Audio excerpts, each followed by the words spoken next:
The Force is old and full of shadows. Before we dive in, check the link in the description. If you want exclusive timelines, members-only videos you won't find on YouTube, all on our Patreon. Total darkness, the sound of wind, high, distant, whistling through something with edges. Then, the roar hit before the light did.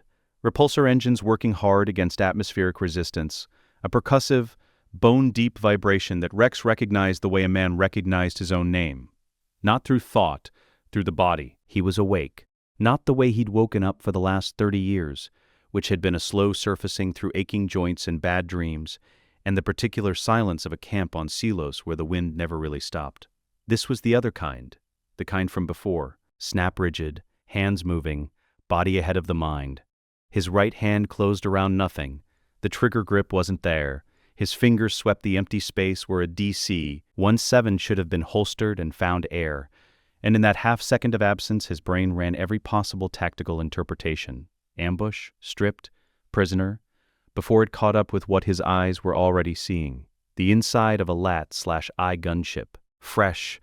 The smell of fresh plastoid from brand-new armor hit him like something physical.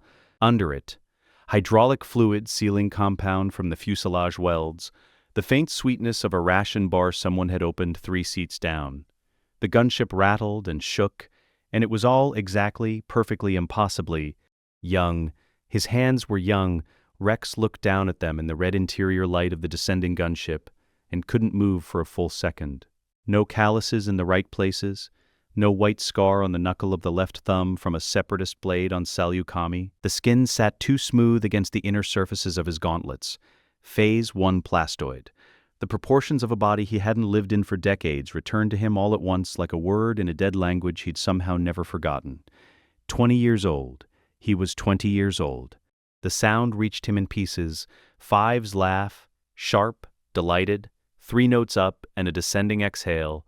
That Rex had not heard in 50 years. Laughing at something Echo said, because Echo occasionally said something with an absolutely straight face that was the funniest thing Rex had ever heard, and Fives was the only one who always caught it immediately. Rex had spent a long time in the quiet years trying to remember exactly what that laugh sounded like.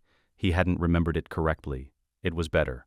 Both of them fresh from the Rishi Moon posting, Rex registered, newly rotated into the 501st, wearing that specific quality of men who had just proven something somewhere else and arrived ready to prove it again. He'd read the transfer manifest. He'd filed it without knowing at the time what it meant. He knew now. Jesse, further back, running a calibration check on his DC-15, 3 taps on the power cell housing, pause, 2 taps on the scope mount. Rex had mentioned once, years into the original war, that Jesse did that.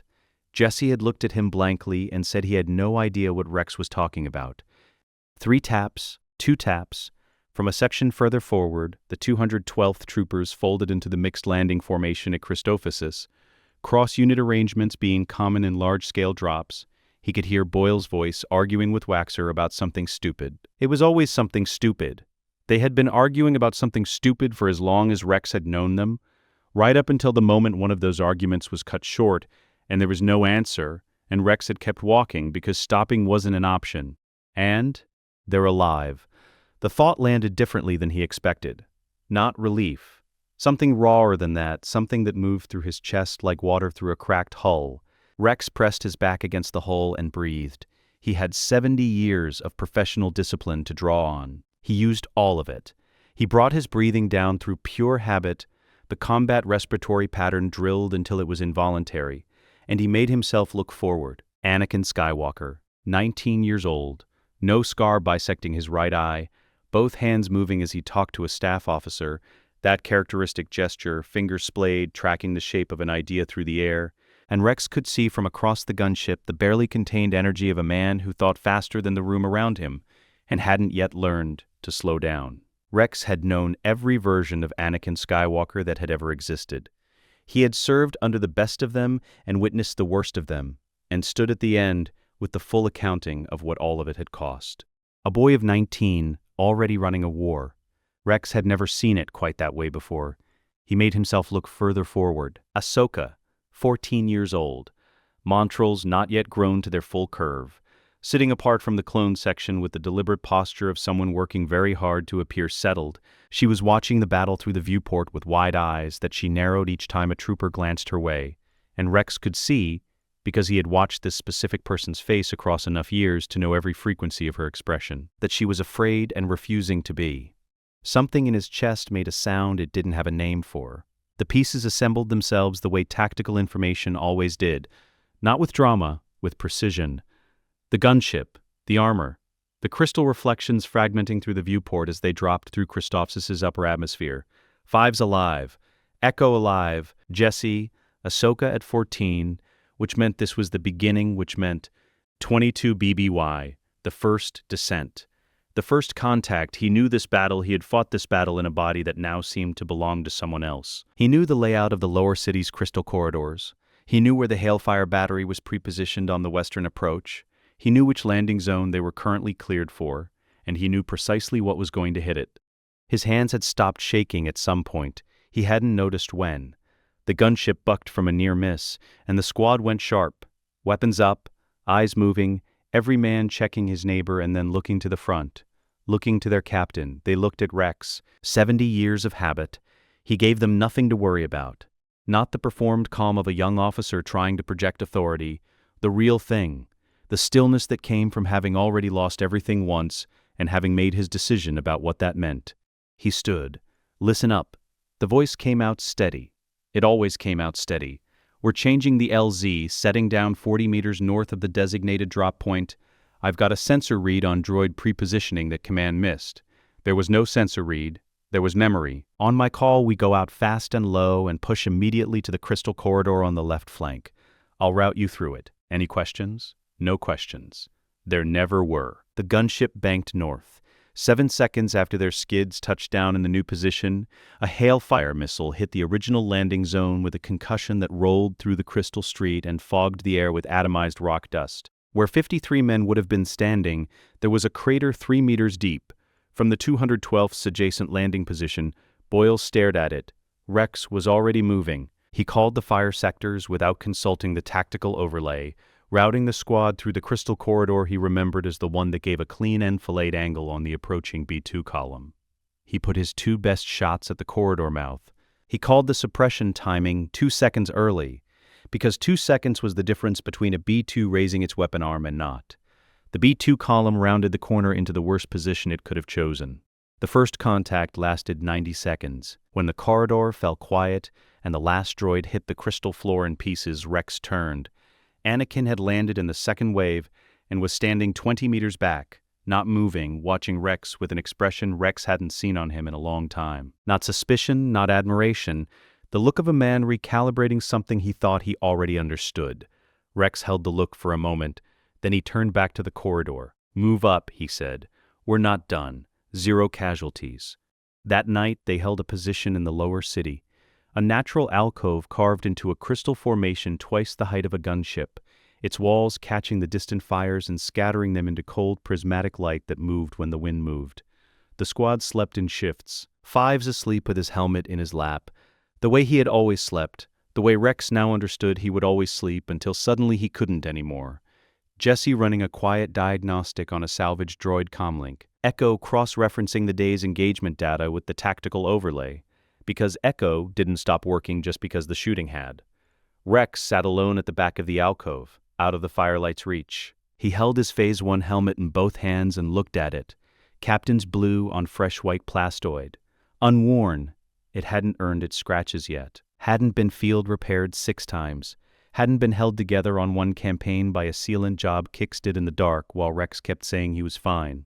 He thought about Fives, about a dirty alleyway on Coruscant, about the way a man looked when he was trying to stay alive long enough to say one more true thing, about a secret burning through a good man who had no one fast enough, or close enough, or there enough to stop it from being buried with him. Rex set the helmet down on the crystal floor. He put his hand flat on the captain's blue and held it there. "Not this time, brother," he said quietly. The crystal walls took the words and gave back nothing. "This time we do it right."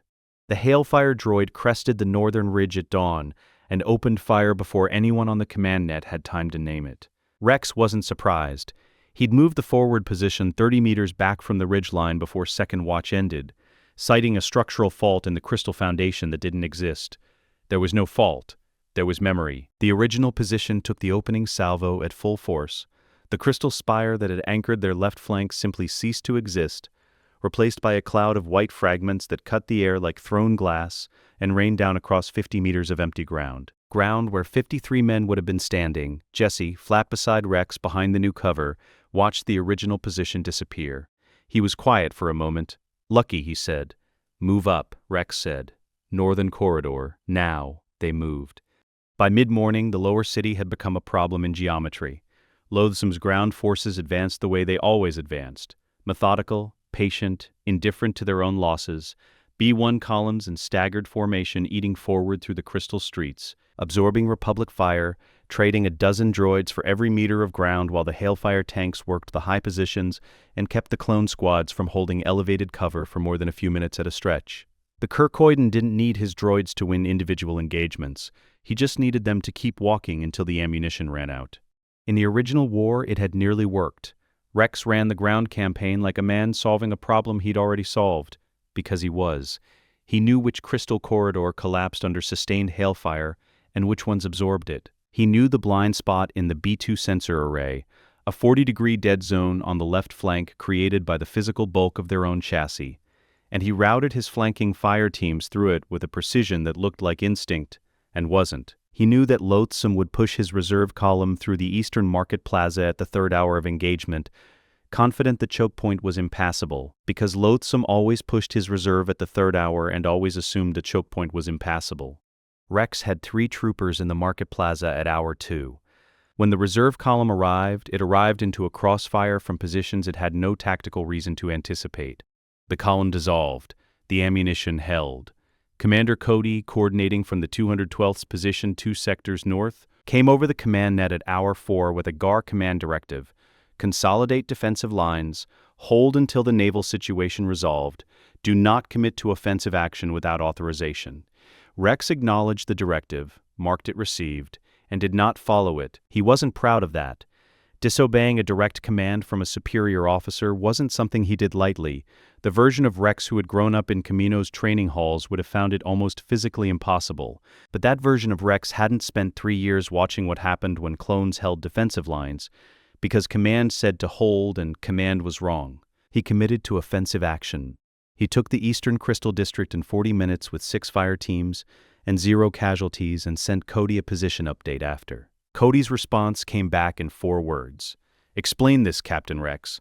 Rex sent back the casualty projections for both scenarios, the defensive hold and the offensive push, and the actual outcome of the one he'd chosen. He included the droid count. The response after that was silence, which Rex had learned to interpret as the military equivalent of begrudging acknowledgement. The naval problem was Anakin's domain. Rex knew that. A ground captain had no business thinking about what happened above the atmosphere, no standing to offer tactical input on a fleet engagement, no reason to know anything about the specific capabilities of a separatist cloaking device that hadn't been publicly documented yet. He told Anakin anyway. He found a gap in the ground engagement mid-afternoon, a 10-minute window while the droid advance reorganized after losing its eastern column, and pulled Anakin aside at the forward command position where the Jedi General had been monitoring the naval situation with growing frustration. "Trench's cloak," Rex said without preamble. "It interferes with the guidance frequency of standard homing torpedoes. That's why nothing's been able to track the Invincible once it goes under." Anakin looked at him. "How do you know that?" "Because nothing's tracked it," Rex said. It was the simplest version of the truth he could offer. Standard torpedoes.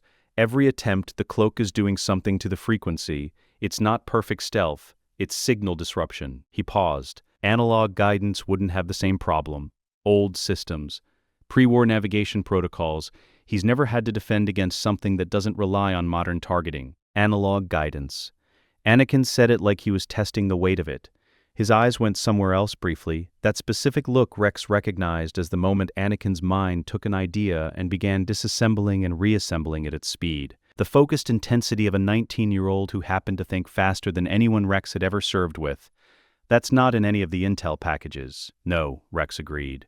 "Rex, the men need me back on the line, General." Rex stepped back. The eastern approach is going to test again in about 8 minutes. He returned to the line. Behind him, he heard Anakin get on the comlink to R2. The Invincible was destroyed 6 hours later. Ahsoka Tano arrived in the middle of the afternoon push. Rex heard her before he saw her, a voice carrying over the squad channel that had no call sign attached to it, directing a fire team through a crystal corridor with a confidence that had no business existing in someone who'd been on planet for 20 minutes. He turned. She was 14 years old and she moved like she was older, the way very young people who have been trained hard from the beginning sometimes moved. Economy of motion that the body had learned before the mind fully understood why. Montrals catching the refracted light. Dual lightsaber hilts at her hips. She was directing Echo's fire team around a B2 position with hand signals she'd clearly decided were universal, which they weren't, but Echo was adapting to them on the fly, because Echo adapted to everything on the fly. She caught Rex looking and walked over. "I've been trained since birth to be a Jedi," she said, "not defensively, factually, establishing something. Experience outranks everything." Rex looked at her for a moment.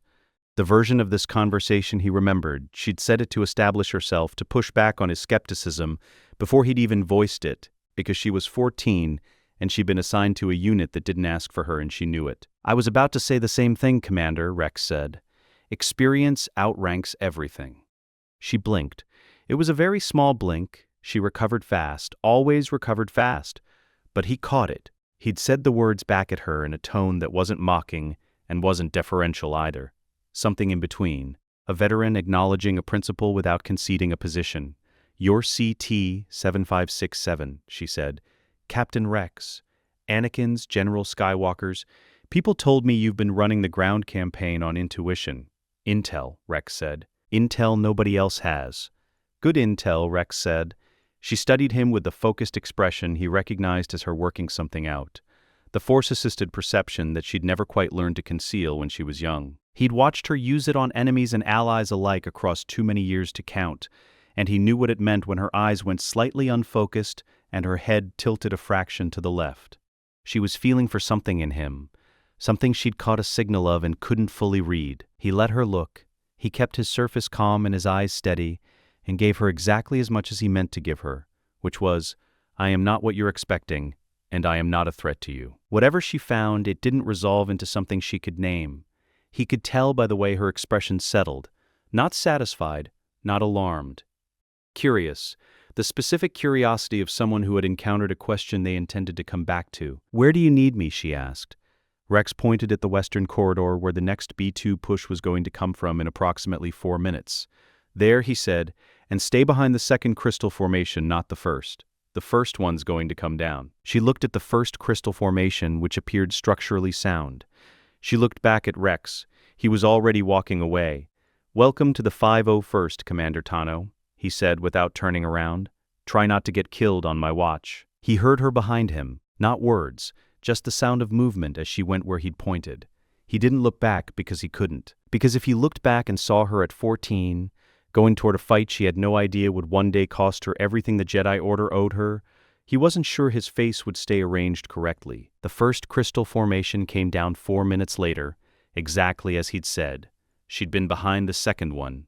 The battle ended with the Invincible and the afternoon light. When Trench's flagship broke apart in Christophus's upper atmosphere, the pieces of it caught the setting sun and scattered light across the crystal spires in a cascade of color that moved through the lower city like something religious.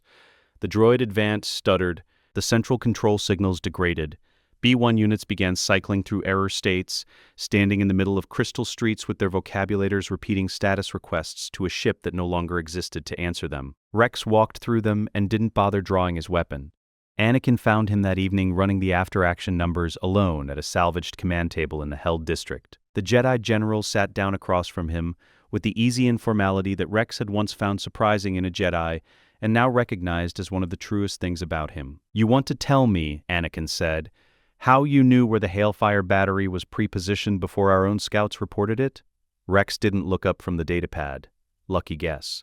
"Rex, intel was solid, General." "Intel I didn't have." Anakin's voice was even, but there was an edge under it. Not anger, the thing that came before anger, the careful version of a man who was genuinely trying to understand something that wasn't adding up. Intel that doesn't exist in the briefing package, or the scout reports, or the tactical overlay I was working from. Rex set the datapad down. He met Anakin's eyes. He said nothing because Anakin Skywalker at 19 didn't yet have the particular paranoia that years of war and loss and betrayal would eventually build into him. The version of Anakin that would read silence as confession and push until something broke. This Anakin was curious.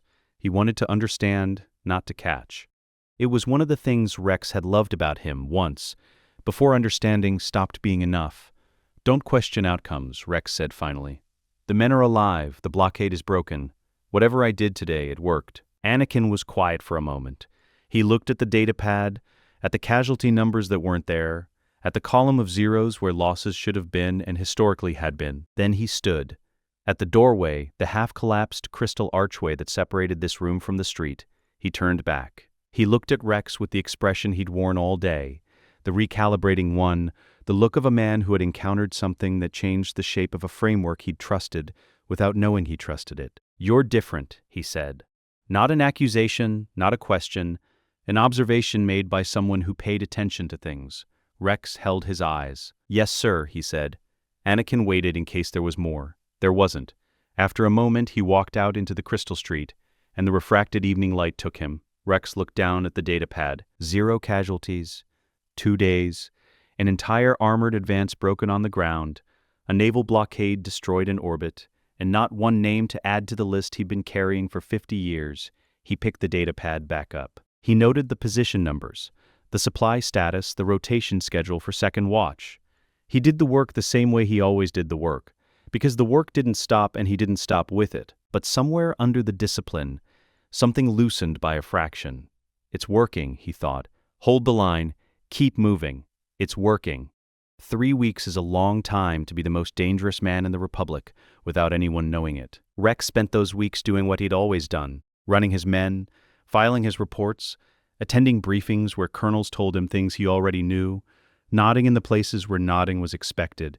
He won 4 engagements in 12 days on 3 different systems. Each time he distributed the credit carefully. Good intelligence, solid training, the 501st executing well. He let Anakin take the tactical commendations because Anakin's name on a report drew less scrutiny than a clone captain who kept performing at a level that had no documented explanation. He also began the equipment work. The sensor jammer project came first.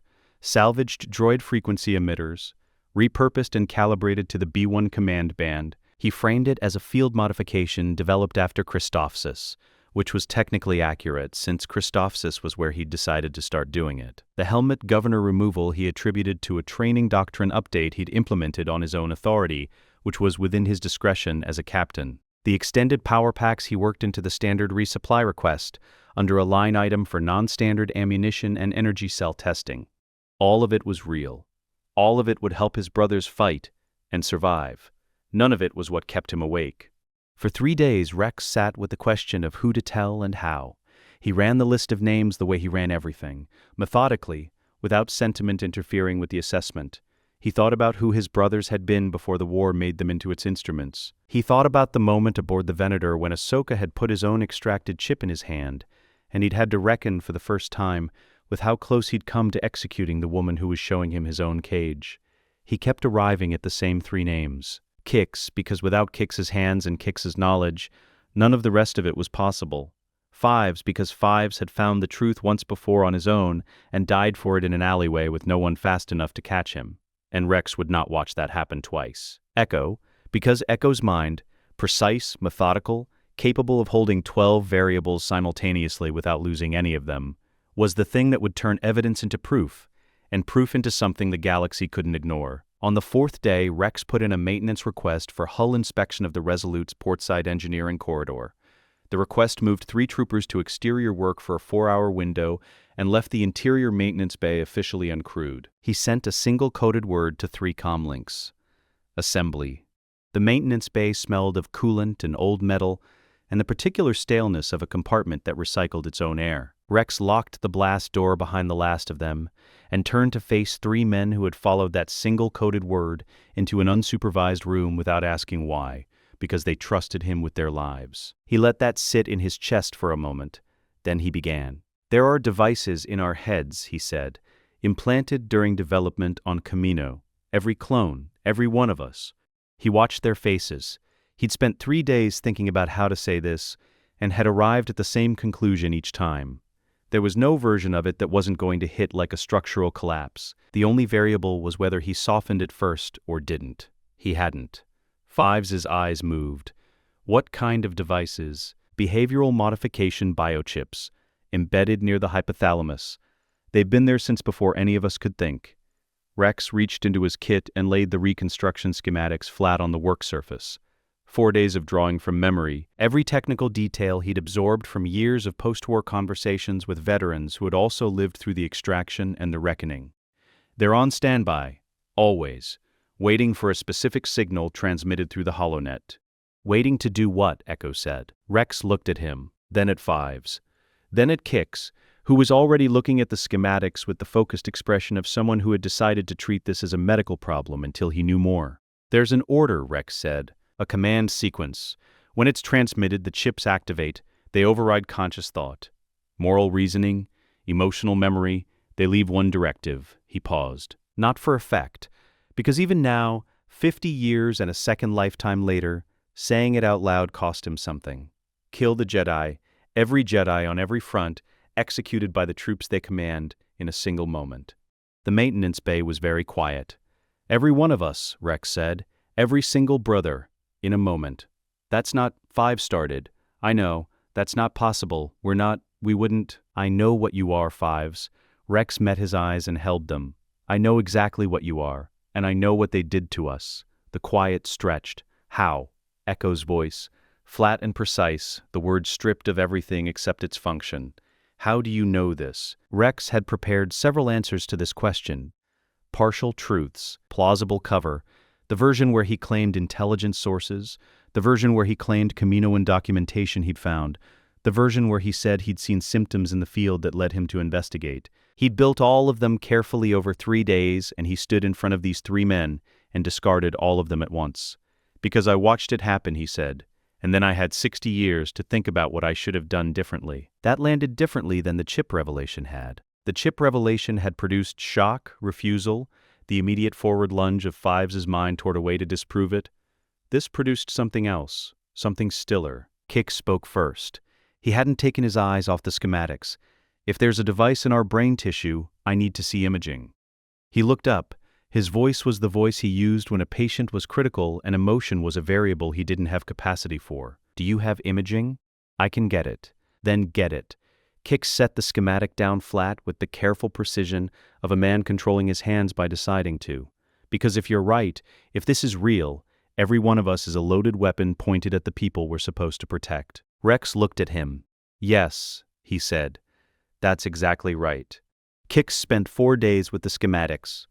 Rex watched him the way he watched everything now, peripheral, cataloging, never letting attention become visible. He watched Kix reconstruct the chip's architecture from Rex's diagrams, watched him cross-reference against the standard Caminoan neurological profiles in the Resolute's medical database, watched him arrive at the same conclusions Rex had given him and arrive at them independently, which was the point. Kix needed to own the understanding before he could act on it. He was not a man who operated on someone else's authority. Echo spent those 4 days on the DM-series surgical droid they'd taken intact at Christophsis. It had been sitting in a storage bay, logged as salvage, overlooked by everyone because everyone had more pressing concerns than a dented separatist medical unit. Echo stripped its behavioral locks in 11 hours. The Caminoan encryption on the surgical subroutines took him another day and a half. He didn't sleep much during that period. Rex didn't ask him to. The medical log entry Echo built for the procedure read, Routine cranial trauma scan 7567, blast concussion sustained Christophsis day 1. No anomalies noted. Cleared for active duty. It was dated 3 weeks back before the Resolute had even left the system. Fives didn't ask questions during those 4 days. He was the only one who didn't. He ran his drills and his duties and his standard everything, and he was the only one Rex watched with genuine concern. Because Fives' silence was not Kix's clinical suspension, and it was not Echo's problem-focused focus. Fives' silence was a man holding something very carefully because he was afraid of what he'd do if he put it down. On the 5th day, Rex cleared the secondary medical bay during the night cycle and told the 3 of them to come at 0300, "I go first," he said. "Whatever I'm asking you to do, I've done it myself." Nobody argued. The DM series droid worked in silence, except for the faint hum of its scanning array. Rex was under sedation. Kix had managed the anesthetic load precisely, enough to keep him still and under, not enough to compromise the droid's ability to monitor vitals. Echo stood at the scanner readout, watching the layered imaging build line by line on the display screen. Kix stood at the instrument tray with his hands at his sides, waiting. "Walk me through the density variance," Kix said quietly, not to the droid, to Echo. "Hypothalamic cluster posterior aspect." Echo's eyes tracked the display. His voice had the quality it got when he was doing mathematics, drained of everything that wasn't precision. "There's a shimmer, non-organic material, different conductance signature from surrounding tissue." Kix looked at the display for a long time. 2.3 centimeters, he said. "Yes." "Below the dorsal surface of the brainstem junction, yes." Kix picked up the first instrument. His hands were steady. They had been steady through the imaging and the positioning and the preliminary scans. Then once, just once, they were not. A single tremor, small enough that only someone watching for it would have seen it, gone as fast as it arrived. He made himself stop. He made his hands be what they needed to be. "It's there," he said, flat, professional. The voice of a medic reporting a finding, not a man reckoning with what the finding meant. "I have it." The extraction took 40 minutes. Rex came back up through the sedation slowly, the way emergence always worked. Sensation before sight, weight before awareness. The maintenance bay's recycled air, the smell of antiseptic, and the faint ozone trace of the droid's scanner array. He was lying on the equipment bench. His head felt like it had been emptied and refilled with something that settled slightly differently than before. He opened his eyes. Kix was holding a medical specimen container at eye level. Inside it, catching the light from the work lamp, something the size of a thumbnail pulsed with a faint blue-white charge. Even outside the body, drawing on whatever residual bioelectric current it had stored, it was still running. Rex looked at it for a long time. He thought about the Venator, about Ahsoka's face when she'd shown him this same thing, or the equivalent of it, in a life he was now trying to unmake. He thought about what he had almost done, what every one of his brothers had done in a moment they were never equipped to resist. He closed his eyes. "Good," he said. His voice came out rougher than he expected. "Now do fives." Fives' reaction when he came back up was anger, not the explosive kind. The cold, forward-moving kind that Rex recognized as more dangerous. The kind that had already decided what it wanted and was simply determining how to get there. "Tell me we're going after whoever did this," he said. He was still on the equipment bench, the bandage at the base of his skull fresh, and he was already sitting up straighter than he should have been 40 minutes post-procedure. "In time," Rex said.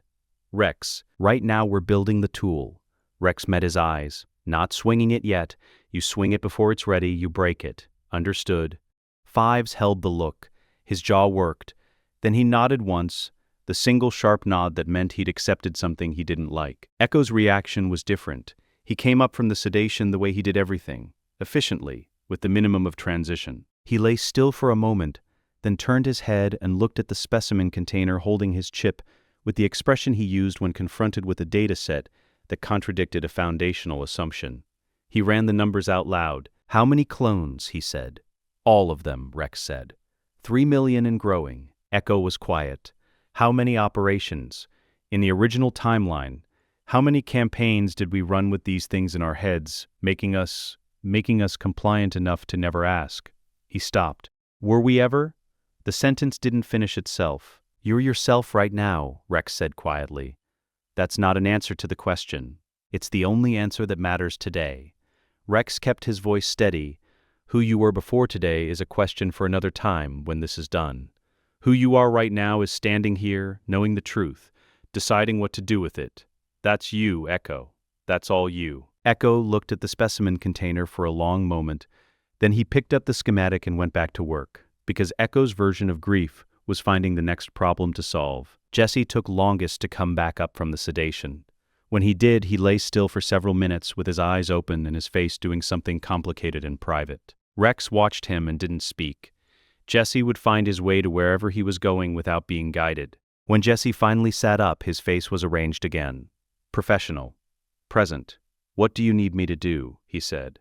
Rex told him.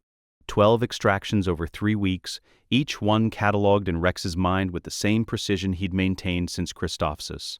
Some were clean, the chip exactly where it should be, the DM series droid's hands steady, Kix's monitoring exact, 40 minutes and done. Those were the ones that felt almost like relief. Almost. Because relief required that the thing you'd feared was over, and what Rex feared wasn't over. It was barely started. One came close to crisis. The chip was positioned off-axis, a developmental anomaly, the kind of variation that Camino and quality control didn't filter for because the chips were never supposed to be found. Kix identified it 40 minutes into the procedure, his voice dropping to the quieter register Rex had learned to associate with genuine danger rather than ordinary tension. "It's shifted," Kix said. "He didn't stop working. 3 millimeters lateral. I need a different approach vector." "How much time?" Echo said. "As long as it takes." Kix made the adjustment with the focused economy of someone who had run out of room for anything that wasn't the next correct movement. "Don't give me a countdown." Echo didn't give him a countdown. The trooper came through. After, Kix stood at the instrument tray for a long moment with his back to the room and both hands flat on the surface. Then he squared his shoulders and turned around and said, "Next." Because that was who Kix was, the man who didn't put the weight down until the job was finished and didn't let you see him carry it while he worked. Rex watched him and thought, "I am going to spend the rest of this war making sure you don't end up in stasis on a separatist ship at the bottom of the ocean." He didn't say it. He filed it. The rhythm built across those 3 weeks. The truth, the imaging, the removal, the reaction. The eerie particular grief of sitting with someone who'd just been handed back a piece of themselves they never knew was taken. Some of them raged, some of them ran numbers, some of them went very quiet in a way that Rex recognized as the sound of a foundation being re-examined. Every one of them, in their own time, asked the same question Echo had asked. Every one of them deserved a better answer than Rex had. He gave them the only one that was true. You're yourself right now. Start there.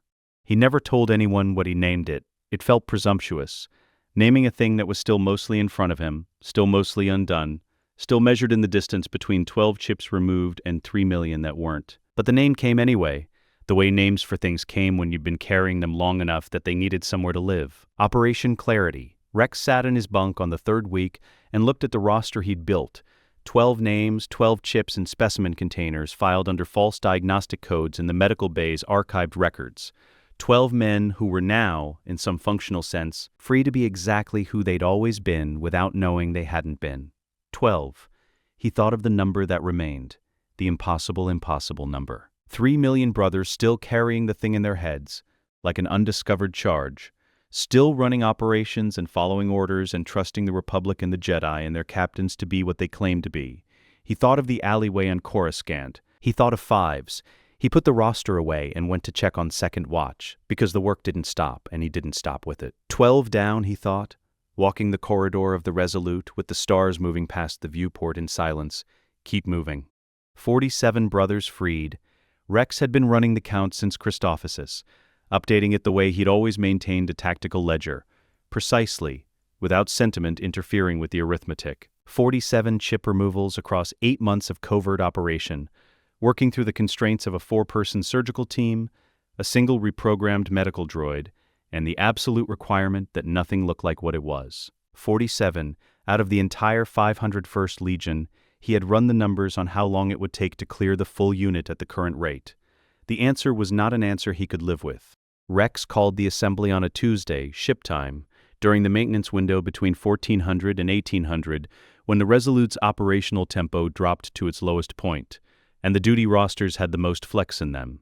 He didn't tell anyone what it was for. He sent the order through the standard company assembly protocol, captain's discretion, mandatory attendance, equipment inspection, and then he stood at the front of the assembly bay and waited for the 501st to fill it. They came in the way they always came in, organized, professional, with the low-level ambient noise of a military unit that had been together long enough to have its own internal language. He knew all of it. He had been listening to it for a very long time. When the bay was full, Rex looked at the faces in front of him.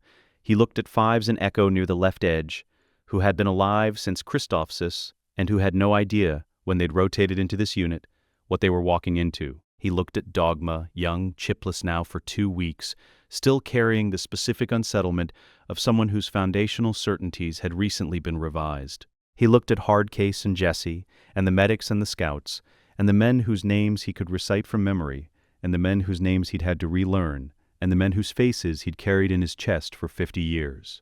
"What I'm about to tell you," Rex said, "is not a rumor. It is not a separatist disinformation operation. It is documented, forensically verified, and confirmed by a source inside the separatist command structure. I am telling you because you deserve to know what was done to you, and I am telling all of you at once because I am done doing this one man at a time." The assembly bay went very quiet. He told them about the chips. He used the same approach he'd used in the maintenance bay 8 months ago.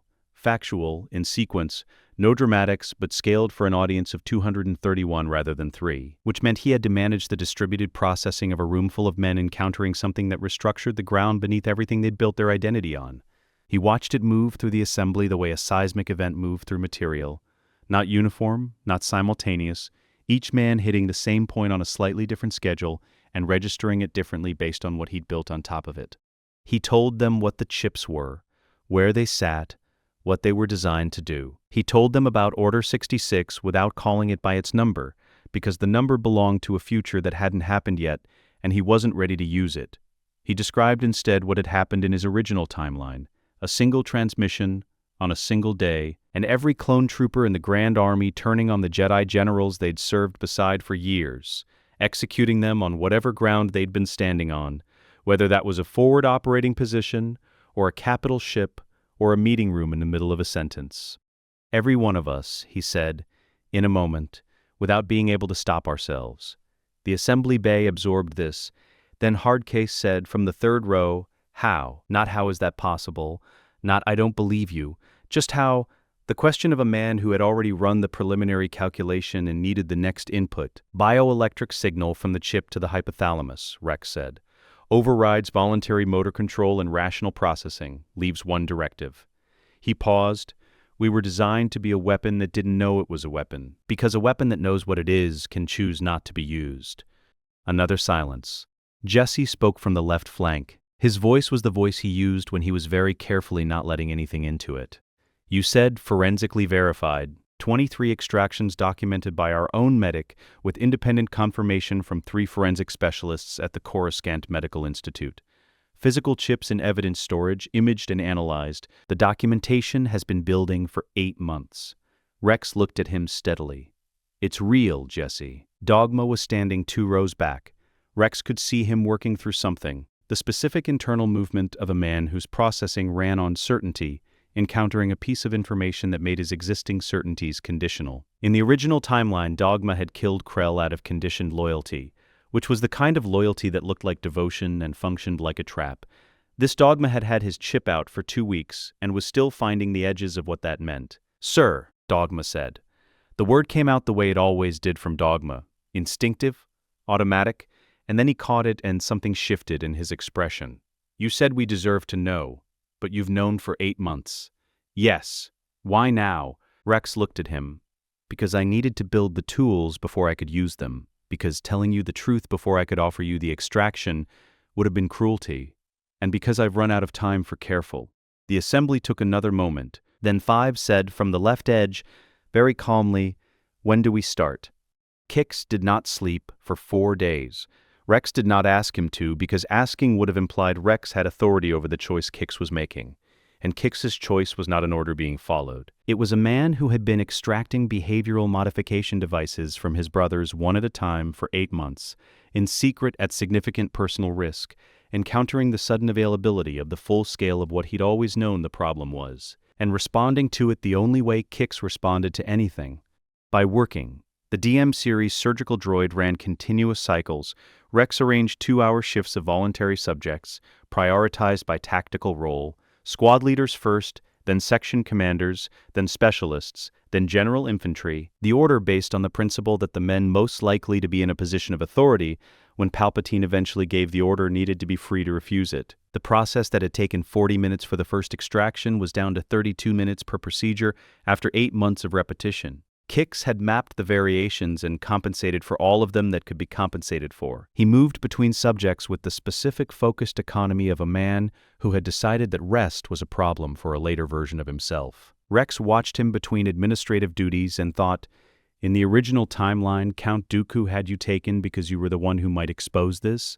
You spent years in stasis at the bottom of the ocean because you were too dangerous to leave free. He didn't say this. He updated the count and managed the rotation schedule and made sure the false medical logs kept pace with the actual procedure rate. By the end of the 4th day, the count had moved from 47 to 198. 198 brothers in the 501st Legion who could look at an order to execute their Jedi generals and feel nothing from the chip when they refused it. 33 remained. The inquiry from Kamino came on the 5th day. It arrived formatted as a routine medical compliance request, the kind of administrative communication that moved constantly between the Kaminoan facility and the deployed units it had produced, tracking developmental anomalies, requesting records confirming the continued operational status of their product. Rex had been expecting it. He had calculated that the scale of the extraction operation would trigger anomalous detection in the Kaminoan monitoring systems, somewhere between the 150th and the 200th procedure, based on the bioelectric signature dropout that occurred when a chip was removed. A faint reduction in aggregate signal from a given unit that the Kaminoan facility's monitoring arrays would eventually register as statistical noise that was slightly too organized to be noise. The inquiry was politely worded and technically specific. It requested confirmation of the medical status of 231 clone troopers in the 501st Legion, with particular attention to any cranial interventions performed in the past 90 days. Rex read it. He drafted a response that confirmed routine medical procedures were being conducted in accordance with GAR field medicine protocols and noted that detailed records were available upon formal request through standard channels. He knew the formal request would arrive within 72 hours. He went to Anakin. Anakin was on the command deck, working through the latest operational deployment assessments from GAR Command, when Rex appeared in the doorway and waited until Anakin looked up. The look on Rex's face, which was not visibly different from Rex's face in any other situation, but which Anakin had been learning to read for 8 months, produced an immediate change in Anakin's posture. He dismissed the staff officer at his elbow and waited until the room was clear. "How bad?" Anakin said. "Kamino knows something is happening," Rex said. "They don't know what yet. They'll run the formal records request, and they'll find the false documentation. That buys us between 4 and 6 days depending on how thorough their review is." He sat down across from Anakin without being invited because this was the kind of conversation that needed both of them in chairs. "I've cleared the majority of the 501st. 33 remaining. Kix can finish those in 2 days. And then we have a unit of 231 free men and a Kamino inquiry that's going to go to the Chancellor's office when it doesn't get satisfactory answers from us." Rex put his hands flat on the table. "We are no longer covert. We can manage the timeline for another week. After that, the operation is visible to people who will act on it." Anakin was quiet for a moment. "What do you want to do?" "I want to send a message," Rex said, "to every clone commander I trust, across every unit I have a channel to. Full disclosure, chip documentation, extraction protocol, and Kix's contact information for questions." He held Anakin's eyes. "Before the Kamino inquiry produces a response that closes the option." Anakin looked at him. "That's not a message to a few commanders. That's a broadcast." "Yes. Rex, if that goes out before we have the evidence package closed." "The evidence package isn't going to be more complete in a week than it is now," Rex said. "We have Kamino's modification orders. We have the financial trail to within 1 document of the account. We have forensic confirmation from 3 independent specialists. What we don't have is the name on the account, and we're not going to get that by waiting." He paused. "The broadcast doesn't name the account. It doesn't name who's behind the program. It names the program itself. It gives commanders the information to protect their men and the means to do it. That's what it does." "And it tells Palpatine that someone knows," Anakin said. "Yes," Rex said. "That's why we have to move immediately after." The silence that followed was the kind that required one person to make a decision. Rex had made his. He was waiting for Anakin to make his. Anakin turned to the viewport. The stars outside were stationary. They were out of hyperspace, holding position in the outer system while GAR Command processed their next deployment assignment. They would be reassigned within 48 hours. The window was specific. "Write the message," Anakin said finally. I want to read it before it goes. Rex wrote it in one draft. He wrote it the way he wrote everything that mattered, without flourishes, without rhetorical architecture, without anything that would cause a trained military mind to identify it as designed to persuade rather than to inform. He wrote it the way he'd written after-action reports for 50 years.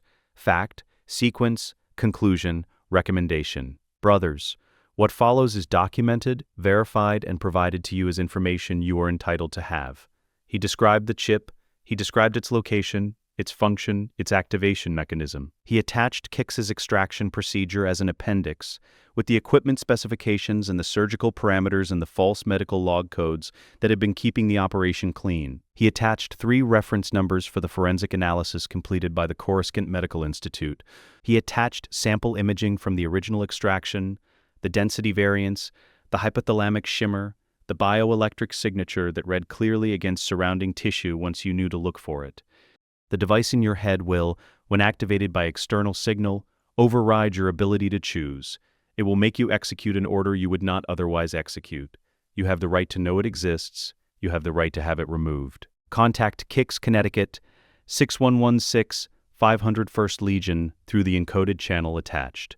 Rex, Connecticut, 7567, Captain 501st. He showed it to Anakin. Anakin read it twice. He handed it back without changing a word. Rex sent it on a clone-to-clone encrypted military channel, targeted to every senior NCO and commissioned clone officer he had a direct contact designation for. 63 recipients across 14 units. He sent it at 0200 ship time, when command oversight of internal military communications was at its lowest ebb, using a transmission architecture Echo had built that would look, to any monitoring sweep conducted in the next 12 hours, like routine administrative traffic. Then he sat and waited. The first response arrived 11 minutes later. It was from Wolf, CC-3636, commander of the Wolf Pack, Plo Koon's unit. 4 words, no preamble. Is this real? Confirm. Rex confirmed. There was a pause of several minutes. Rex could imagine what was happening in that pause. Wolf reading the documentation, running the imaging against his own medical knowledge, arriving at the conclusion, and then sitting with what the conclusion meant. Rex knew what it meant for Wolf specifically, in a way that Wolf himself could not fully know. In the original timeline, the chip had made Wolf fire on Plo Koon's ship, had made him kill the Jedi who had chosen the Wolf Pack out of a debris field, and named them worth saving. The second message from Wolf arrived 14 minutes after the first. Procedure. How soon can Kix see our medic? We'll learn the extraction. We'll run our own unit. Rex looked at the message for a moment. That, he thought, is what it looks like when someone chooses. He sent Kix's channel information and the full extraction protocol documentation, and a single line. Thank you, Commander. The responses from the other commanders arrived across the following 3 hours. Some asked questions. Some requested the documentation in different formats.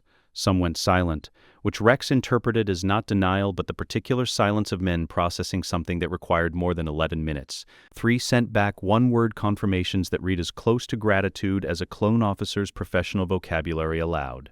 Cody's response arrived last at 0517. Rex had been waiting for it. He had not admitted to himself that he was waiting for it specifically, but he had been. Rex, Obi-Wan, is he in danger? Rex sat with the question. Cody was asking about the thing that mattered most to him. Not the chip, not the conspiracy, not the philosophical weight of having been designed as a weapon. He was asking whether his general was safe, whether the man he served was going to be targeted by something Cody hadn't known to protect him from. Rex wrote back, yes, and you can help prevent it. Call Kix. He put the comlink down. Outside the viewport, the stars had shifted slightly, the Resolute adjusting position, the navigation system making a minor correction.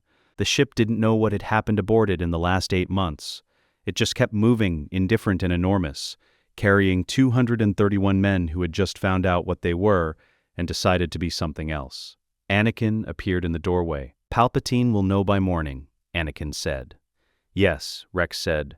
So we move in the morning. Anakin leaned against the door frame. He had the look he'd had on Umbara, the hands open look, the one that meant he'd already made the choice and was just arriving at the words for it. The evidence package, he said.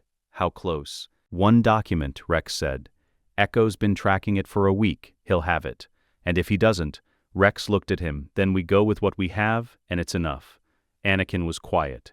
You've been building toward this since Christophsis. Yes, you always knew it was going to end here, in the open. There was only ever going to be one ending, Rex said. The question was whether we'd be ready for it. He updated the count before he closed down the terminal. 198 freed in the 501st. 63 commanders across 14 units now carrying the truth in their hands, deciding what to do with it.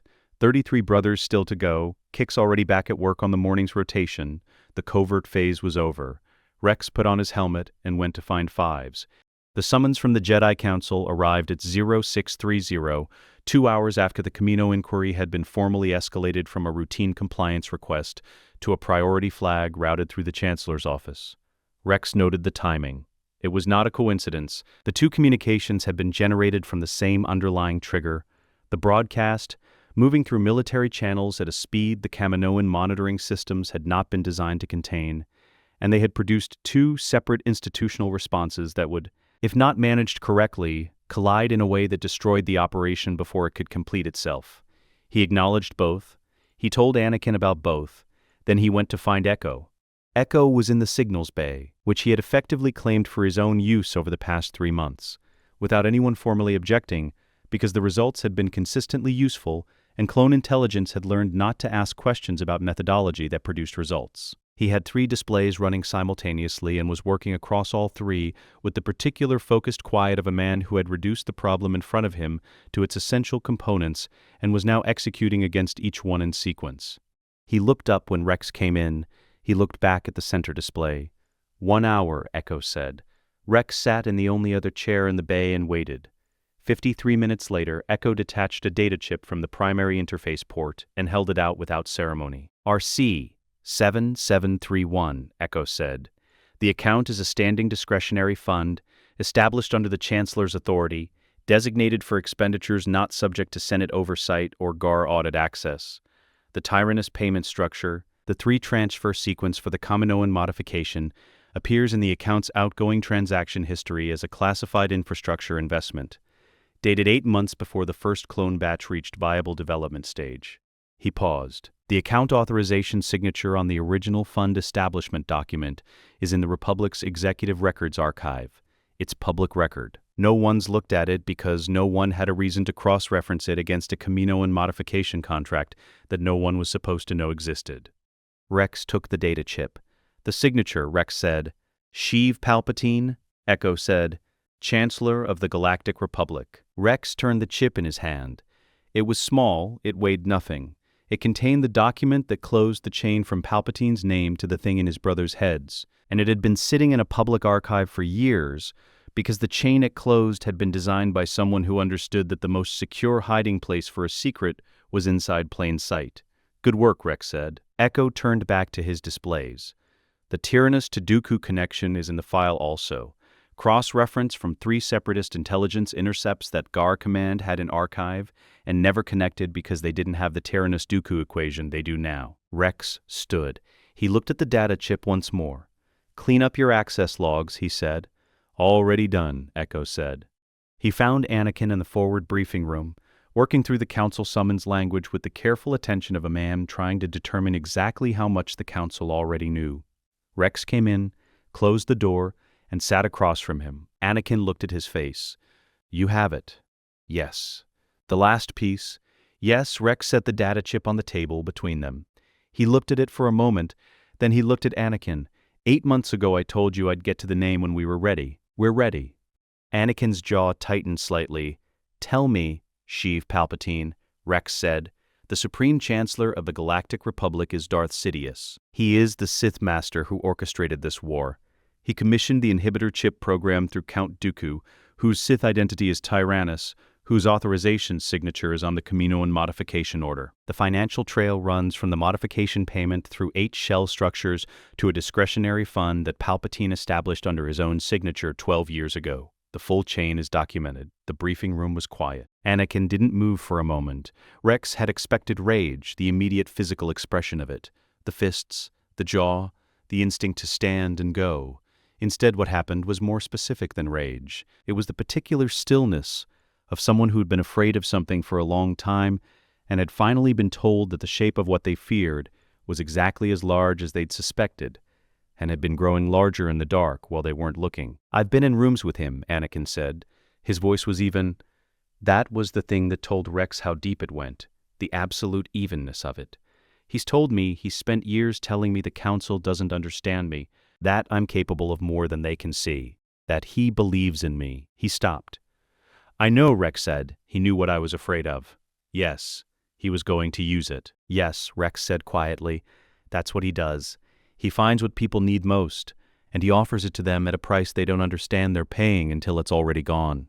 Anakin's hands had been flat on the table. They closed, slowly, into fists. Then they opened again. Rex watched it happen and thought, every time, that's what it looks like when you choose. "Tell me the plan," Anakin said. Padme Amidala received them in her Coruscant apartment at midday. Rex had not been in a room with her since Christophsis, when she'd been 20 meters away across a tactical layout, and he'd been cataloging the alive and safe of her the way he cataloged everything important. Now she was here, across a table in the working clothes she wore when the Senate was in session, and she needed to move fast between meetings, with the political sharpness that Rex had always found, in a secondary way, slightly frightening in its precision.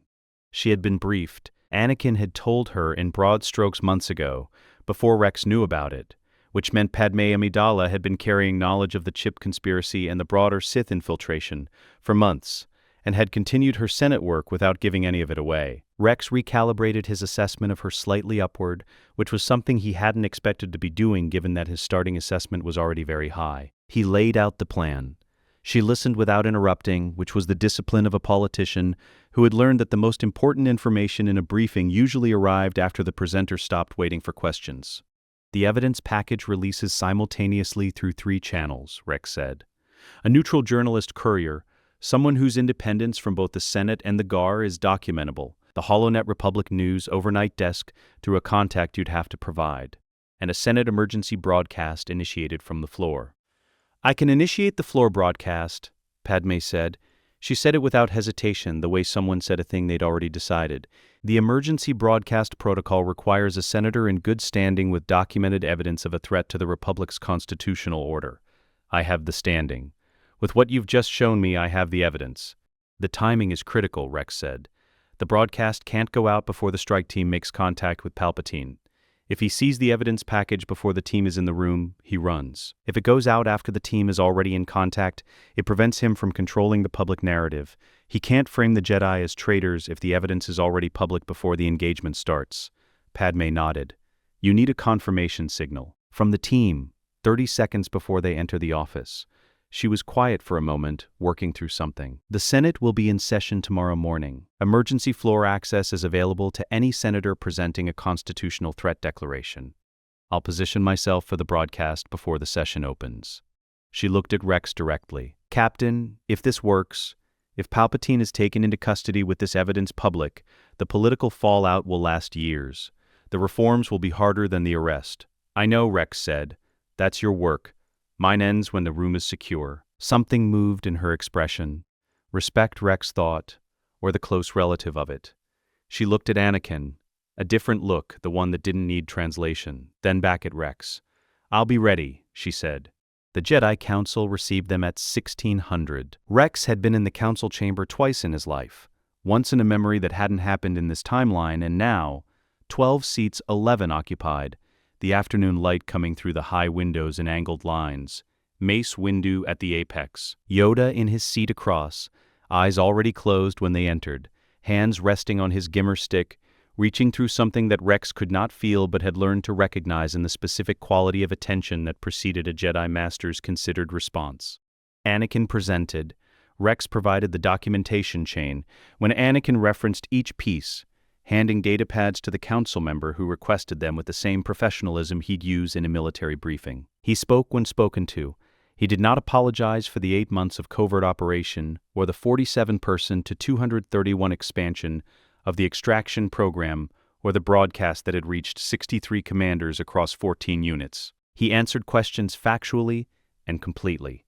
Mace Windu's Shatterpoint ability produced a specific expression that Rex had learned to identify, a slight narrowing of focus, the gaze going somewhere other than the speaker. Mace had been looking at the documentation, and looking at Rex and not quite looking at either. "You've known the identity of the Sith Master for the entirety of this operation," Mace said. It was not a question. "Yes, Master Windu, and you delayed disclosing it. Until the evidence was sufficient to prevent a response that destroyed the case before it could be made? Yes." Mace looked at him for a long moment. "You managed this investigation without council knowledge or authorization. You expanded it to involve clone units across multiple theaters. You have, in the last 48 hours, created a situation in which the subject of the investigation is almost certainly aware that an investigation exists." "Yes," Rex said, "and you believe this was the correct approach." Rex met his eyes. "I believe it was the only approach that had a reasonable probability of working, Master Windu. The alternative was bringing an incomplete case to an authority structure that has had a Sith Lord operating at its center for decades without detecting him. The risk of premature disclosure outweighed the cost of operating outside sanctioned parameters. The council chamber processed this." Yoda opened his eyes. He had the look he sometimes had in the records Rex had studied, the look of someone who had arrived at something that hurt and was choosing to engage with it anyway. "Failed we have," Yoda said. "In our own perception, hidden from us he was, and in our arrogance, certainty we felt where doubt should have lived." His eyes moved to Rex. "Correct this soldier was, to doubt the sanctioned path. Acknowledge this, the council must." Another silence. Mace looked at the data chip. He looked at the Camino document. He looked at Echo's financial analysis and Kix's extraction records, and the forensic report from 3 specialists at the Coruscant Medical Institute, all laid out in sequence on the datapads before him. "We vote," he said, "all in favor of immediate action against the identified subject with the evidence as presented." The vote was 11-0. The 12th seat had been empty since before Rex arrived. The planning took 2 hours. Rex had run the operation in his head many times over many months, adjusting for variables as they materialized. The plan that emerged from the 2-hour session was not significantly different from the one he'd built, which meant either that he'd modeled it correctly, or that the Jedi Master in the room, and the general who'd trusted him for 8 months, and the senator who'd decided to stake her political career on the outcome, had independently arrived at the same conclusions from the same logic. He chose to believe both things were true. Strike Team, Mace Windu, Anakin, Ahsoka, and 2 Jedi the Council designated as close-quarter specialists. Rex's role, perimeter. The 501st securing the building approaches, controlling entry and exit, ensuring that no one left the Senate Executive Tower during the engagement and no one entered who hadn't been cleared in advance. Timing, morning session. Palpatine would be in his office before the Senate convened, receiving his daily intelligence briefing. This was the window. Before he was surrounded by the political architecture of the session, before he had the public forum he'd use to frame the narrative. Padme's broadcast, 30 seconds after Rex's confirmation signal. The evidence package simultaneous with the team's first contact. "If he runs," Anakin said, "he won't reach the door," Rex said. "I'll have 6 troopers on every exit. If he does something we haven't planned for," Rex looked at him, "then we adapt. That's what we do." He found the corridor outside the planning room at 2200. With the session done and the ship cycling toward night rotation quiet, he stood at the viewport. The Coruscant skyline below was the specific density of light that never fully went dark. A city that had forgotten what the absence of illumination felt like, that had built itself so high and so bright that darkness was something that happened at the administrative level and not the visible one. Fives appeared beside him. He did not announce himself. He simply arrived the way he'd been arriving in Rex's peripheral space for 8 months, steady and present and requiring nothing in particular. They stood at the viewport for a while. "Tomorrow," Fives said. "Tomorrow," Rex confirmed. Fives looked at the skyline. "In your original timeline, how did it end?" Rex considered the question, not whether to answer it. He decided that long ago. But which part of the ending was the part Fives needed to hear tonight? "It ended with us losing," Rex said. "The Order came, the Jedi died, the Republic became an empire. It took a long time and a lot of people and a cost I can't fully describe for it to be undone. And it was undone, but not by us, not by the men who should have stopped it before it started." Fives was quiet. "This time," Rex said, "we're the men who stop it before it starts." Fives absorbed this. He nodded once, the same sharp nod, and looked back at the skyline. "Get some sleep," Fives said. "You're going to need it." He walked back down the corridor. Rex watched him go, and thought about a dirty alleyway on Coruscant and a man trying to stay alive long enough to say one more true thing and not making it. Then he thought about Fives, alive walking away down a corridor on a ship that was still flying, carrying the truth and the chip-free clarity to do something with it. He turned back to the viewport. The city burned below him, indifferent and eternal, with no idea what was coming for it in the morning. Good, Rex thought. Let it sleep. Coruscant before dawn was the same city it always was, just slightly more honest about it. Rex stood at the northern approach to the Senate Executive Tower and watched the sky do nothing in particular, because the sky above Coruscant was never fully dark and never fully light. Just the permanent amber haze of a civilization that had decided the stars were something other people looked at. Below him, in the plaza's lower levels, the city moved the way it always moved at 0430, maintenance droids running their cycles, early shift workers crossing the walkways, the ordinary indifferent machinery of a world that did not know what was happening in one of its offices this morning. He did his last comms check at 0445. Northern approach, 2 teams, 4 positions, all clear. Fives on the south side, his voice the same as it had been across 8 months and a lifetime before that. Southern approach confirmed.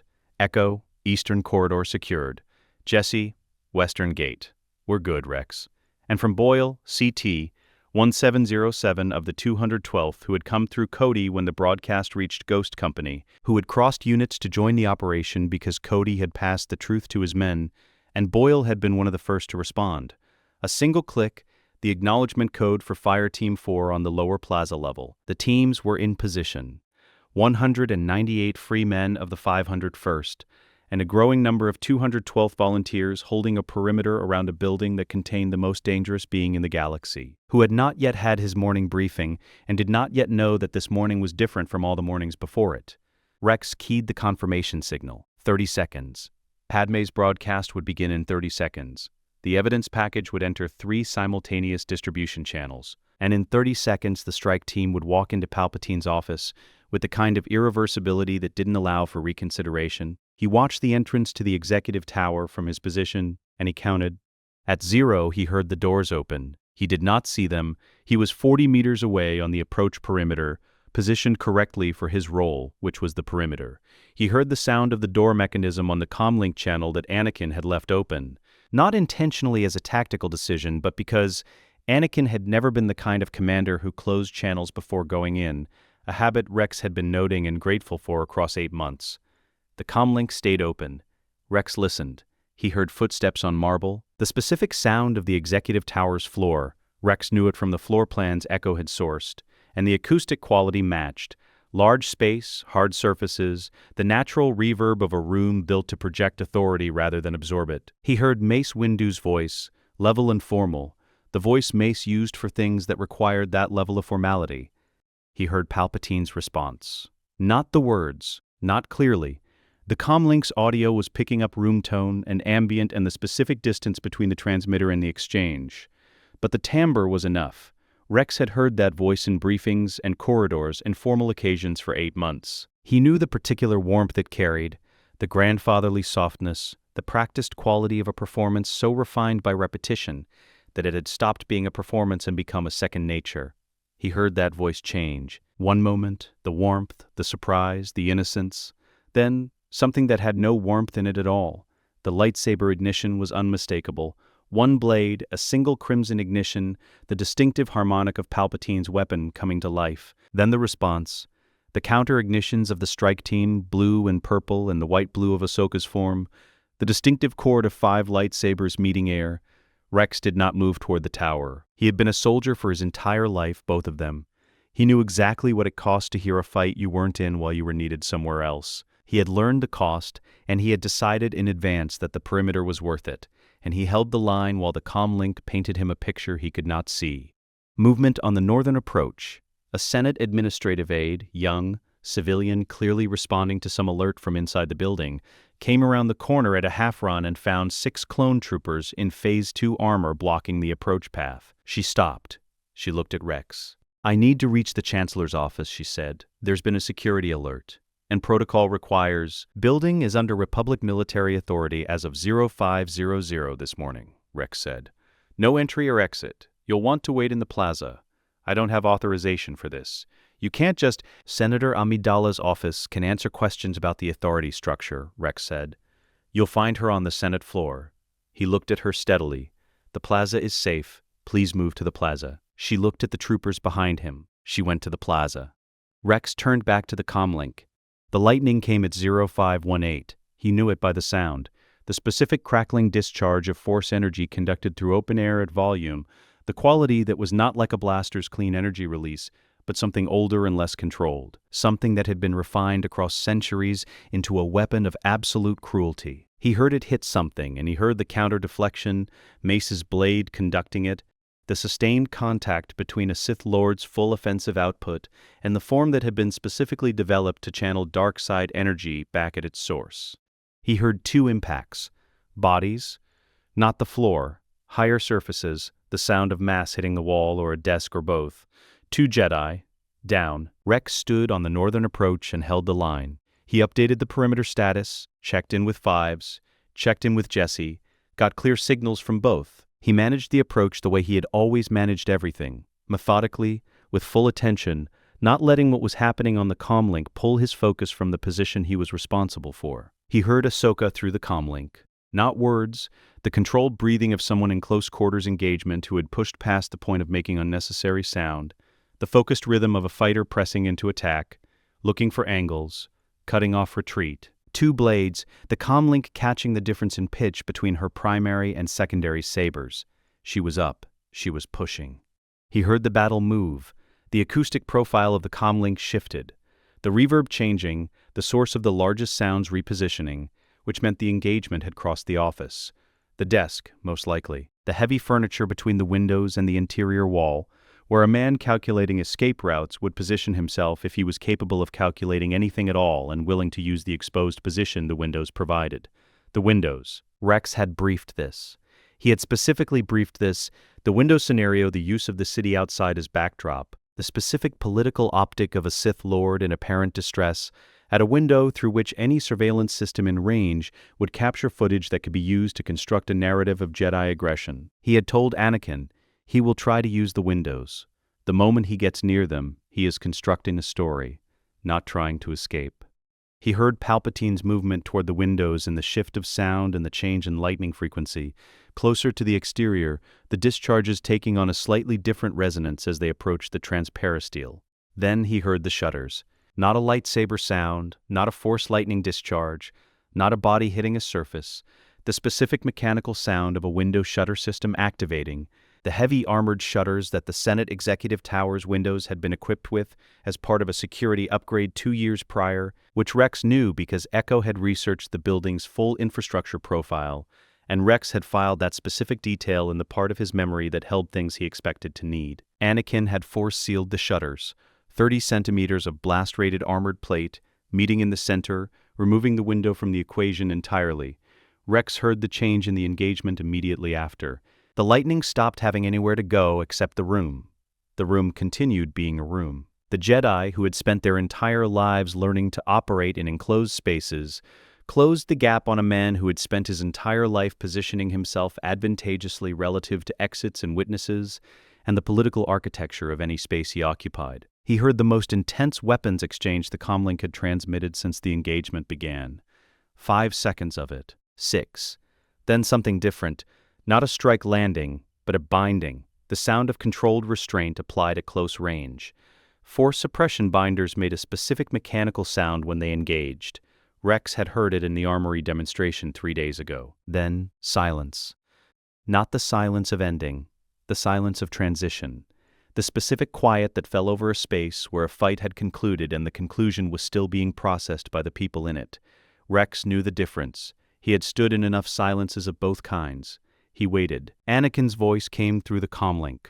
Controlled, steady. The voice of a man who had made his choice in a corridor 8 months ago and had not unmade it. Perimeter, subject is secured. 2 Jedi incapacitated, non-critical. Ahsoka is up. Strike team is intact. Rex keyed his response. Perimeter holds. Give me your status on the subject. Alive, restrained, force suppression binders. A pause of perhaps 2 seconds. Rex, he looks like himself. The mask is completely gone, and he still looks exactly like the Chancellor of the Galactic Republic. "I know," Rex said. "Hold the room, secure the position, don't let anyone in or out until I say so." "Understood." Rex lowered the comlink. He stood on the northern approach in the pre-dawn amber of Coruscant and was still for exactly 4 seconds. Then he transmitted on the secured channel to Fives, Kix, Echo, and Jesse simultaneously. 3 words. "Second phase, now." The public holonet screen on the Senate Plaza's eastern wall activated at 0531. Rex watched it from his perimeter position. He could see it from 40 meters. The standard morning broadcast format interrupted by the emergency protocol banner, the Senate floor feed replacing the overnight news cycle, Padme Amidala standing at the speaker's position with the kind of absolute stillness that very good politicians used when they needed to project the maximum possible gravity. She spoke for 4 minutes. Rex couldn't hear the audio at his distance, but he could read the document headers as they appeared on the display behind her. The Kaminoan modification order, the financial trail analysis, the forensic report with its 3 institute signatures, the physical chip imaging that Kix had documented across 198 extractions. He watched the display cycle through them and thought about the people watching on 1,000 worlds, running the same sequence his brothers had run in various maintenance bays and briefing rooms, and moments of private reckoning over the past 8 months. The device in your head will, when activated by external signal, override your ability to choose. He had written that sentence for clone commanders.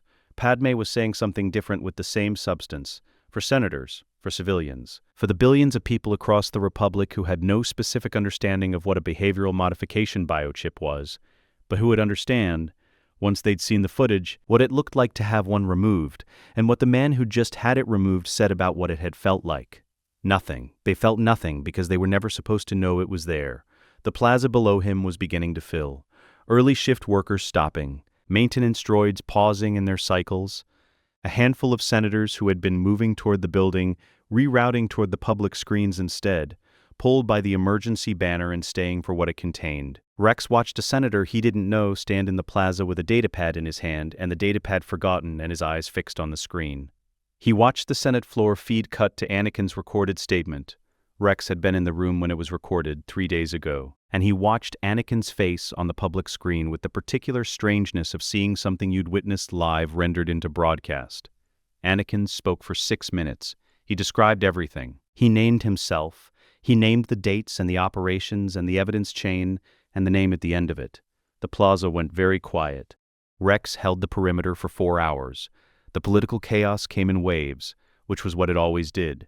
First, the immediate response, the denial and the shock, and the Senate floor devolving into something that the HoloNet's floor cameras covered with the breathless quality of journalists who understood they were watching history, but not yet what kind. Then the separatist fragment reports, unit commanders going silent, Confederate command structure losing coherence, the specific communication signature of an organization whose central coordinating authority had just been publicly dismantled.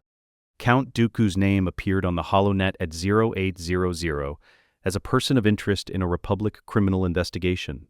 At 0930, a Republic task force under Obi-Wan Kenobi had his ship in pursuit. By 1100, the task force had him in custody. Rex received this information in fragments through comms channels and public screens, and the specific quality of information that moved through a positioned military unit as things became known. He processed it and filed it and held the perimeter. The 2 incapacitated Jedi had been evacuated to a medical station inside the building. Mace Windu was on his feet, running the internal security coordination. Ahsoka had taken a position at the building's interior access point and was managing the flow of authorized personnel in and out with the efficiency Rex had always expected from her, and the additional quality that came from knowing, now, that the thing they'd been working toward for 8 months had happened, and the world on the other side of it was already becoming different. At 12:47, his comlink produced 3 short clicks and 1 long. 3 short, 1 long. Rex told his teams to stand down from combat posture and shift to secure position. He told Fives the building was clear. He told Echo to start the post-operation documentation. He told Kix to move to the designated rally point and wait for further instruction. He told Jesse, "Good work." Jesse sent back 2 clicks. The Senate Plaza fountain was a formal Republic structure, circular, made from gray stone with water that ran continuously and had no purpose except to exist. Rex sat on its edge in full Phase 2 armor at 1300 and didn't move for a while. The plaza had emptied and refilled twice since 0500. Now it had the specific population of a place where something significant had occurred. The people who had been present, who had not fully processed being present, who were still occupying the physical location because leaving it felt like a statement they weren't ready to make. A few journalists, a cluster of Senate staffers with data pads, 2 or 3 citizens who were simply standing in the same place and looking at the building and the public screens and the sky. Rex looked at the fountain. He heard Boyle before he saw him, the specific stride of a man who moved with a slight forward lean, always had, a habit Rex had clocked in their early operations together and never forgotten. Boyle from the 212th, who had crossed over when Cody passed the broadcast to Ghost Company, who had been running Fire Team 4 on the lower plaza since 0300. He sat down on the fountain's edge next to Rex, without announcement, with the comfort of someone who had been in enough companionable silences that he knew when one was available. They sat there for a while. The sun was coming up on Coruscant in the specific way it came up on Coruscant. Not a sunrise exactly, more a brightening of the permanent ambient haze, the amber of the night deepening into the gold of the morning without any clear boundary between them. "That's it," Boyle said eventually. "That's the beginning," Rex said. "The rest is politics." Boyle made a sound that was not quite a laugh and was not quite not one. "Politics," he said. "Right." Rex reached down and picked up his helmet. He had set it beside him when he sat down. Phase 2, Captain's blue markings on the white plastoid, every scratch earned, every repair a small history. He held it in both hands and looked at it the way he had looked at the Phase 1 version in a crystal alcove 8 months ago, in a held position in the lower city of Christophsis, on the first night of a second life he'd decided to spend differently. This helmet had been on his head across every engagement of the original war and 8 months of this one. It had been through 3 field repairs and 1 full repaint and a dent above the left rangefinder housing that came from a B2 impact on a deployment Rex no longer remembered the name of. It carried the accumulated weight of everything he'd done wearing it and everything he'd decided to do instead. He had been carrying this for a very long time. He had forgotten what it felt like to set something down. Rex put the helmet on the stone beside him. He left his hands open in his lap. The sun kept coming up. The fountain kept running. Boyle sat next to him and didn't ask any more questions. Somewhere behind them, the Republic was beginning the enormous, grinding, necessary work of becoming something other than what it had been for decades. Somewhere above them, the Senate floor was in the 4th hour of emergency session with no end in sight. Somewhere in a secure detention facility that did not officially exist, Sheev Palpatine was sitting in force suppression binders in a room with no windows. Rex sat on the edge of a fountain and watched the city find its morning. 198 brothers in the 501st freed. 63 commanders carrying the truth across 14 units. 147,000 extractions still to perform, in the open now, with the infrastructure that would make it possible. 1 war ended before it could fully become what it had been. 1 alleyway on Coruscant that was just an alleyway. Fives was alive. Rex breathed in, breathed out. The helmet sat beside him on the gray stone, and for the first time in either of his lives he let it rest. The tribunal convened 6 weeks after the Senate siege and lasted 18 months. Rex testified on the 43rd day. He sat in the chamber's witness position, a raised platform facing the tribunal bench, designed to place the testifying party in the sightlines of every judge simultaneously.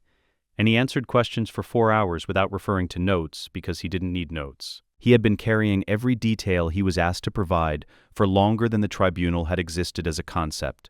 The defense attorney was thorough and professionally hostile. She argued that the inhibitor chips represented a legitimate military security measure, implemented within the boundaries of the original Army Commission authority, and that any malfunction in their design was a matter of Camino and engineering oversight rather than criminal intent. She asked Rex how he had obtained the original modification order. She asked him about his evidence collection methodology. She asked him, at the end of a long sequence of procedural questions, whether he had obtained authorization from GAR Command before beginning Operation Clarity. "No," Rex said. "You conducted a covert operation within the Grand Army of the Republic, across multiple theaters and units, for a period of 8 months, without command authorization. Yes. And you would characterize this as appropriate conduct for a Republic officer." Rex looked at her across the chamber. "I would characterize it as the correct conduct for a man who knew what was going to happen to his brothers, and had the ability to prevent it, he said. Whether those two things overlap with appropriate conduct is a question for the tribunal. I can only speak to what I knew and what I did. She had no further questions. The tribunal delivered its verdict on the 471st day of proceedings. Sheev Palpatine, formerly Supreme Chancellor of the Galactic Republic, convicted on 3 counts: conspiracy against the Republic's constitutional order, the intended genocide of the Jedi Order, and crimes against the persons of 240,000 clone troopers. The sentence was life imprisonment at a facility whose location was not part of the public record. Rex was not in the chamber when the verdict was read. He was on Coruscant's lower levels, watching the feed from a cantina screen with a cup of something he hadn't ordered because he had been on his way somewhere else when the transmission broke in and he had stopped walking. He watched the verdict delivered.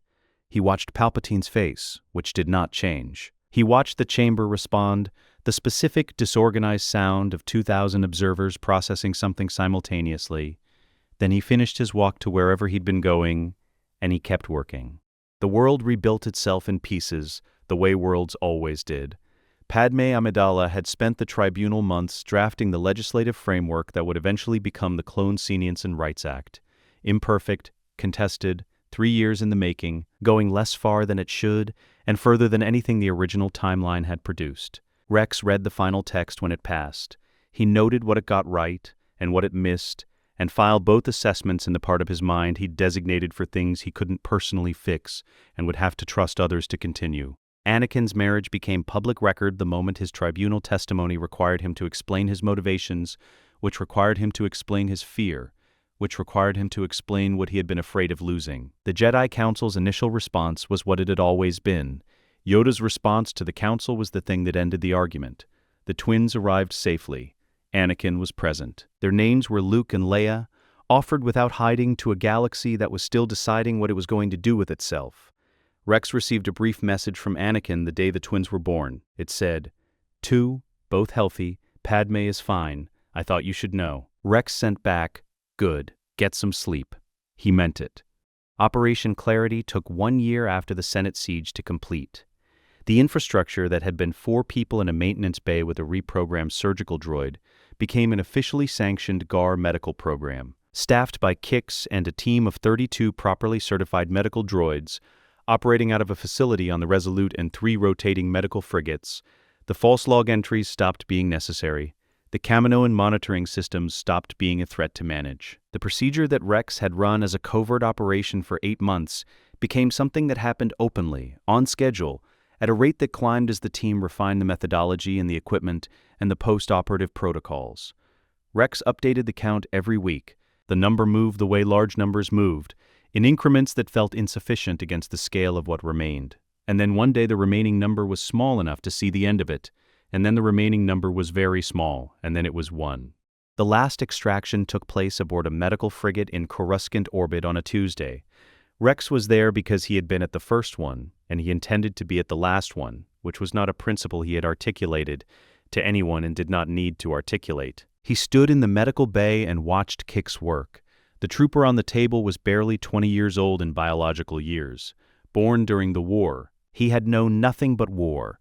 Not the original war of Rex's memory, but this one, the condensed version, the one that had ended ahead of schedule because of a covert operation and a broadcast in a fountain in a Senate plaza. He had rotated in from a distant assignment and been processed through the standard chip removal queue and arrived at Kix's table the same way every trooper before him had arrived, without ceremony, without fully understanding what had been in his head, without any particular expectation about what would be different afterward.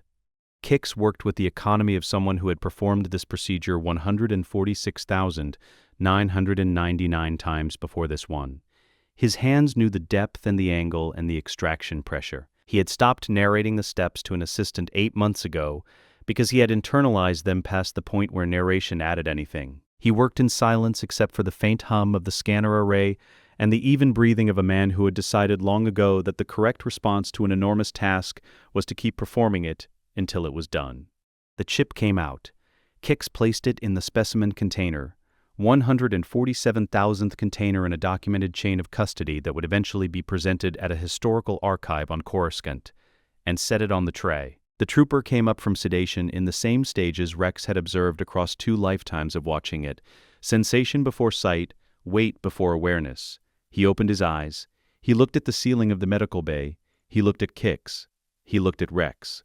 "Sir," he said. "What happened?" "You got your head checked," Rex said. "You're fine." The trooper absorbed this. His expression was the specific expression Rex had seen 147,000 times, the look of someone waiting to feel different and not yet sure whether they did. Rex looked at him. This boy who had known nothing but war, who had carried the thing in his head since before he could think, and who would never feel it now because it wasn't there anymore. "Welcome to yourself, trooper," Rex said. The trooper didn't know what that meant. He would. Rex left him to Kix and walked out of the medical bay and down the frigate's corridor to the exterior viewport. And he stood there until Coruscant's orbit carried the frigate past the planet's terminator line and the dark half of the world came into view below. 147,000. He stood at the viewport for a while, then he went to write a letter. He was not a letter-writing man. He spent 3 drafts learning that this was true, even in a situation that required a letter, and on the 4th draft he stopped trying to write around the fact and simply wrote the fact. General Skywalker, Commander Tano, I have spent my life, both of them, making sure other people got to make their own choices. I am requesting for the first time this same consideration. I have done what I came back to do. I would like to stop now, while there are people around me to stop with. I am formally requesting discharge from the Grand Army of the Republic, effective at your earliest administrative convenience. Rex, Connecticut, 7567, Captain, 501st Legion. Anakin's approval came back in 6 hours. It was a standard discharge authorization form with the correct signatures in the correct places and a single handwritten line at the bottom of the document that was not part of the standard form and did not need to be. It's approved. Go rest. You've earned it. Rex folded the discharge authorization and put it in his kit. He looked at the room he'd been sleeping in for 18 months. The bunk, the kit storage, the viewport that looked out at whatever system they happened to be transiting. He picked up his helmet. Then he packed everything he owned, which was not very much, and he left. The property on Mandalore's agricultural ring was exactly what the listing had described, and nothing more. A small structure on rocky ground with a clear line of sight to the horizon in 3 directions.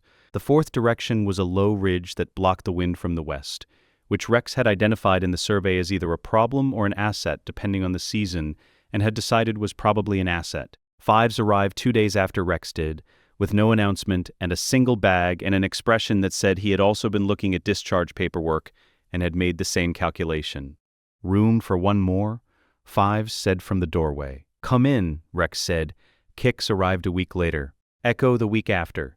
Jesse came at the end of the month with a data chip containing what he described as the complete archive of everything we documented, which Rex took and filed and did not look at again. Because the archive was for the historical record, and the historical record belonged to everyone else now. They built a routine the way soldiers built routines, around the available structure and the available light and the available proximity to people who understood without requiring explanation. Mandalore's agricultural ring had the specific quality of a place that had seen enough war to not be surprised by men who needed somewhere quiet to be, and it did not ask questions.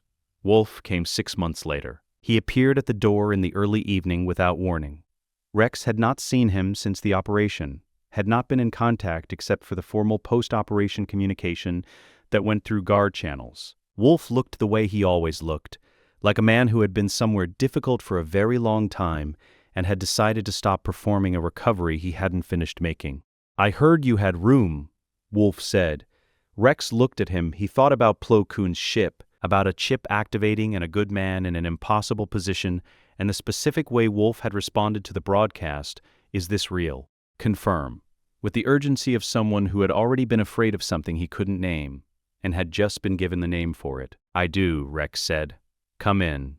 2 years after the retirement, on an evening in late spring, Rex was sitting on the structure's exterior step with a cup of something warm when the comlink activated. Anakin's face appeared in the projection.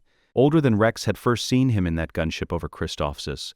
Not old, but carrying the specific quality of someone who had moved through several versions of himself and arrived at a version he could maintain.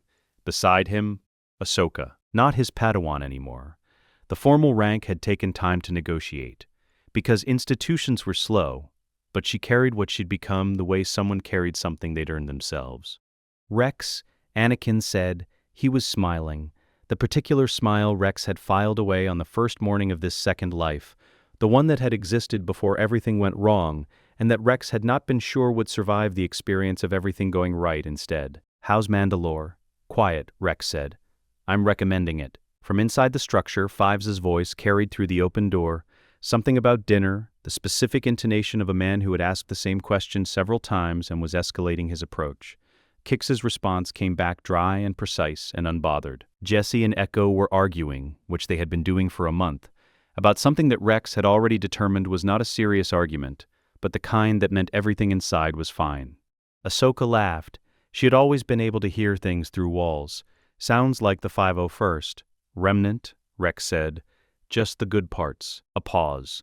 The moons were up now, both of them, the larger one slightly ahead of the smaller, moving across the flat horizon with the patience of things that had been moving across that horizon for longer than anyone could account for. "Rex," Anakin's voice shifted, serious but not heavy, the specific combination Rex had learned to identify as Anakin arriving at something he'd been circling for a while and had finally decided to say directly.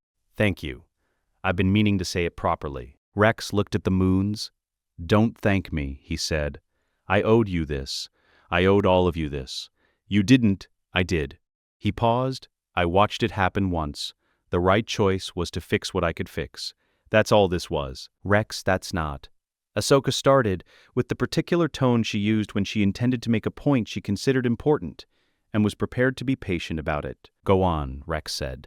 He nodded at the horizon, at the moons, at the distance between where he was sitting and where he had started. "Go lead something. You're good at it." The comlink stayed open for another moment. He could hear them deciding whether to push the point and deciding against it, which was its own kind of acknowledgement. Then the projection closed, and the step was quiet, and the moons kept moving. Rex sat for a while longer. The spring evening had the specific temperature that Mandalore had in this season, cool enough to need the cup of something warm, mild enough to not need anything else. The horizon was the flat line it always was, unbroken, offering nothing in particular, and withholding nothing either. He heard the door behind him. Fives. The gate, the specific forward lean Rex had clocked in their early days together and had carried in memory across 50 years of one life and 8 months of another. Fives appeared in the doorway with the expression of a man who had asked a question several times and had arrived at the terminal stage of inquiry. "You eating or not?" Fives said. Rex looked at him for a moment. Fives who had died in an alleyway with the truth in him and nobody fast enough to catch him. Fives who was standing in a doorway on Mandalore asking about dinner. "Yeah," Rex said. He stood. "Yeah, I'm eating." He went inside. The door closed behind him. From the ridge to the west, the wind that the ridge usually blocked found a gap and moved through it briefly, crossing the empty step and the empty cup and the quiet exterior of a small structure on rocky ground, with a clear line of sight to the horizon. Inside, something smelled like food. The argument between Jesse and Echo resolved in somebody's favor. Kix said something precise and dry that made Wolf exhale through his nose in the way that passed for a laugh from Wolf. Fives said something back to Kix that made Kix's response slightly less dry. The moons kept moving. This is what winning looks like. Not a parade, not a speech, just men who are still alive, still themselves, still choosing. Let us know what you'd like to see next. The end.